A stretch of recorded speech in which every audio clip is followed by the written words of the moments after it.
Première question posée par Monsieur Thierry Benoît pour le groupe des Unions des démocrates et indépendants. Merci, Monsieur le Président. Monsieur le Premier ministre, la semaine dernière, le patronat et 3 syndicats ont validé un projet d'accord sur les retraites complémentaires. Cet accord apparaît exemplaire pour au moins 3 raisons. Il démontre d'abord que le dialogue social peut être un formidable outil de réforme et de modernisation. Il propose aussi, pour l'avenir, des solutions intéressantes, notamment un dispositif optionnel de retraite à la carte, plus souple et plus flexible. Enfin, Monsieur le Premier ministre, cet accord constitue la preuve que la réforme est possible. La loi du 20 janvier 2014 fixait pour objectif de garantir l'avenir et la justice du système de retraite. Un titre ambitieux, mais pour quel résultat? Le gouvernement répète à l'envi que tout va bien, que tout est sous contrôle.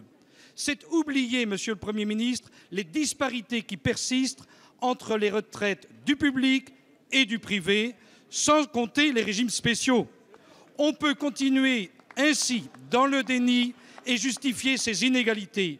Le constat que dresse le Conseil de l'Union européenne est pourtant clair.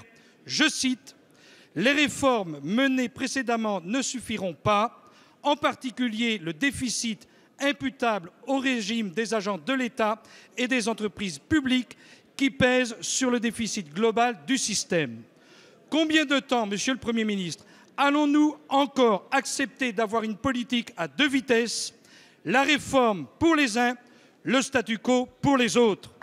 Nous avons besoin d'une réforme systémique en 3 points. L'UDI propose la mise en extinction des régimes spéciaux de retraite, une convergence publique-privée, un régime unique de retraite par points pour tous les Français. Monsieur le Premier ministre, êtes-vous prêt pour une nouvelle orientation de notre système de retraite pour plus de justice et plus d'équité? La parole est à Madame la ministre des Affaires sociales, de la Santé et des droits des femmes, Madame Marisol Touraine. Merci Monsieur le Président, Mesdames et Messieurs les députés, Monsieur le député Thierry Benoît.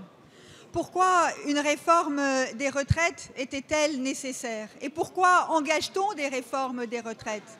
Pour garantir à nos concitoyens que, le moment venu, leur retraite sera versée et pour faire œuvre de justice, de progrès et garantir l'équité. Garantir le financement de nos retraites, c'est ce à quoi nous avons abouti, puisque pour la première fois l'année prochaine, la branche vieillesse de la sécurité sociale sera à l'équilibre, ce qui veut dire que les retraites seront versées et elles le seront durablement, puisque cet équilibre est garanti au-delà de 2030. Vous souhaitez, dans les propositions que vous faites, un système de pilotage de nos régimes de retraite. Ce système de pilotage a été inscrit dans la loi de 2014. Une loi des retraites, c'est aussi l'équité. La loi de 2014 s'applique à tous les agents du public comme du privé de la même manière et aux régimes spéciaux également. La convergence entre le public et le privé, elle se fait de manière accélérée. Toutes les études le montrent, y compris au niveau européen, pour ce qui est du montant des retraites et du temps de cotisation et de l'âge de départ en retraite. Une réforme des retraites, c'est aussi la simplification de nos régimes. Et à partir de 2017, il y aura, du fait de la loi de 2014, un guichet unique qui permettra de rassembler l'ensemble des informations provenant des différents régimes, ce qui permettra un départ plus simple, une anticipation des conditions de départ et un calcul plus simple de la retraite. Vous le voyez, Monsieur le député, nous sommes attentifs au financement de nos régimes de retraite, à des mesures de progrès et de justice, et c'est dans ce sens que le gouvernement travaille. Merci, Madame la ministre. La parole